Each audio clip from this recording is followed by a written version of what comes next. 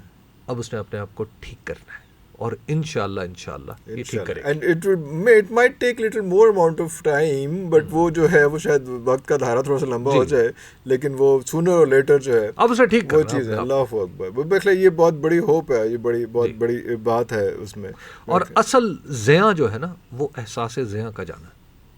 علامہ اقبال نے کہا تھا نا کہ وائے ناکامی متائے کارواں جاتا رہا, کارواں کے دل سے احساس زیاں جاتا ہے. احساس زیاں جاتا رہا. تو جب احساس زیاں واپس آ گیا تو متائے کارواں بھی کاروں میں واپس آ جائے گا. اس میں وہی بات کہ تھوڑا سا ٹائم زیادہ لگ جائے, کچھ ہو جائے, لیکن وہ جو ہے وہ and of the day, and of the time وہ ہم نے یہ سارا کچھ انشاءاللہ ٹھیک ہونا ہے. تو یہ بڑی آپ بڑی شکر ہے کوئی تو اس کی خیر دی گل کی تھی, ہوپ نکال دیتی.